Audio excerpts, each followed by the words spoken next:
Oh, well, what do we have here? My single card submission from PSA is back. If you remember from a previous segment, I was lucky enough to hit a Connor Bedard Young Guns. And if you've seen the full video, you might remember that I thought this would probably get a 9.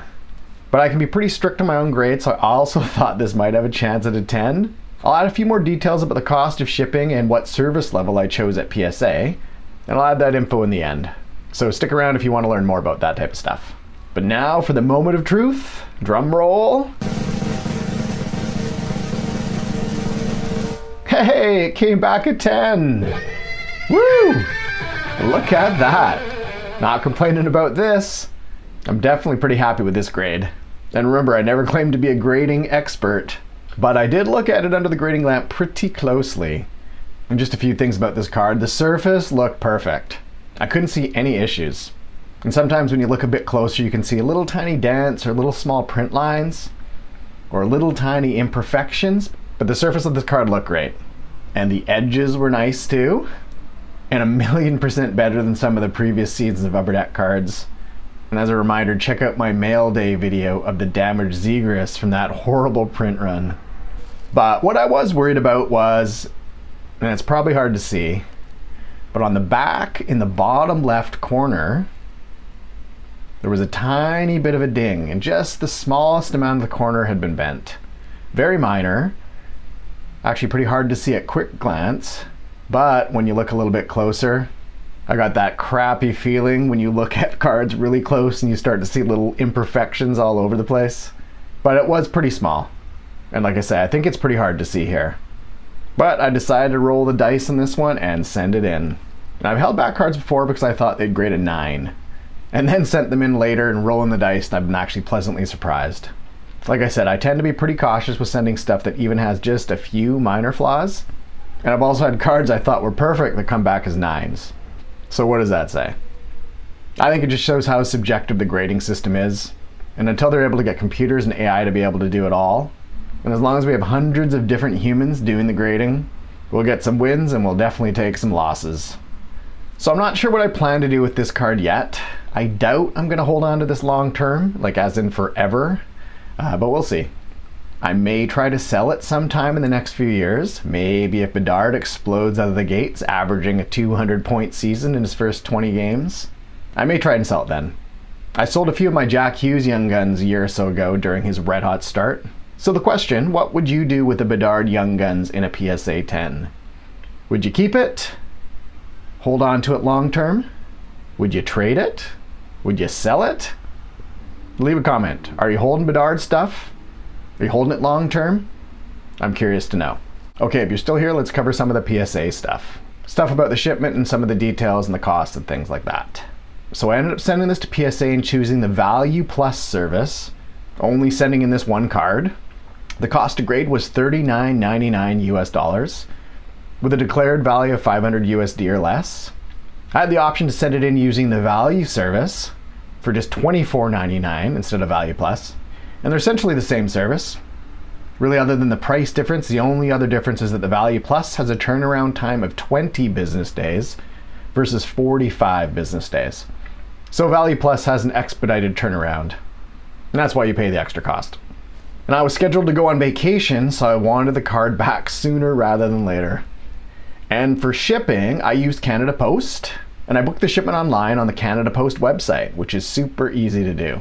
Just set up an account and you can create your shipping label and then just drop stuff off at the post office. So I chose Express Post. I insured my package for 800 Canadian, and it cost me a little over 60 bucks. And just remember, the max amount of liability insurance when shipping outside of Canada is still 1,000 Canadian. So if you're sending in 2 or 3 Bedards, you might have to look at other options. Oh, and another heads up, a few months ago I got an email from PSA about some new updated shipping addresses. It looks like nothing's changed for Canada Post shipments, but just double check things if you're going to be shipping something in the near future. The only service I've used have been shipping with FedEx and Canada Post, and I prefer shipping with Canada Post. And I just think their online platform is better. These are the updated addresses as of June 2024, and for sending cards to get graded, which is what I do. If you're shipping with Canada Post, you'll want to use the top address, P.O. Box 6180 in Newport Beach, California. And that's where USPS, the US Postal Service, takes care of the delivery. And they work with Canada Post on this. And if you're shipping with FedEx or UPS or DHL, you'll choose a second address. That's the one that goes to Santa Ana, California. And if you're new to submitting to PSA and you live in Canada, check out my how-to video that shows all the steps on how I ship from Vancouver, Canada to PSA in California. That video walks you through all the steps you'll need to ship via Canada Post. And if you get stuck along the way, drop a question. I reply to everyone's comments, so I'll try to help you out as best I can. And we've actually got quite a few questions. So check out the comment section and you might get your question answered in there. But yeah, if you leave a question, I'll definitely try and help out. Okay, a few final notes before we get to the costs. Turnaround time was just like promised, right around 20 business days. So it looks like PSA is definitely able to hit deadlines they promise. And hopefully the days of a full year to grade and return cards are over. And if you've been following my videos, you know I had a vacation booked. Feel free to check out some of the hockey card rips from my England and Greece trip, plus maybe a few other things in there. Part of my vacation rip playlist now. And yeah, so I tried to get the expedited option to get the card returned to me ASAP before I left for vacation, because I wanted to make this reveal video. But I cut it a bit too close. But there's still a few days after the grading is complete, as they move the card through their system and prep to be shipped out and shipped back to me. And I know once they book a shipment to return, it comes back super fast in about a day or so. Right to your door, but you have to sign to receive the package. But I didn't want to leave on my trip and have the card get returned to PSA because I wasn't home. So I ended up sending it to the PSA vault. And yeah, I guess I wasted the extra few bucks on paying for the expedited shipping. But sending to the vault was super easy. Just click a few buttons on your PSA account and you can redirect it. Then it's in a safe storage.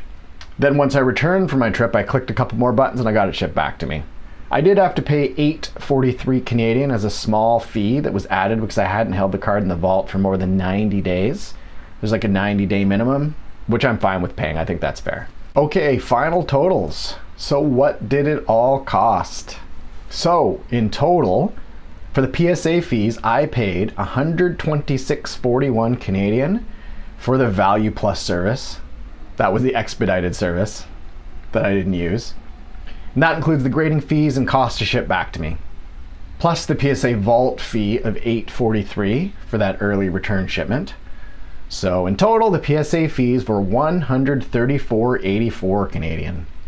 And then we have the Canada Post shipping, which cost $64.92. And I shipped with Express Post, and I added $800 of liability insurance. It's $800 Canadian. So the total cost to grade between PSA and Canada Post was $199.76 Canadian. So $200 for this single Connor Bedard card. $200 to get this graded.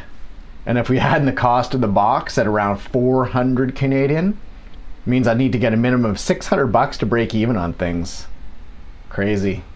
So if this got a PSA 9, which it easily could have, which it probably should have, you could see that it's quite the gamble. So you win some, you lose some. In this case, things definitely swung in my favor. Okay, finally, if you're still here, don't forget to enter the McDavid giveaway. So give this video a watch, and maybe this is the year. Anyways, thanks for watching, and we'll see you in the next one.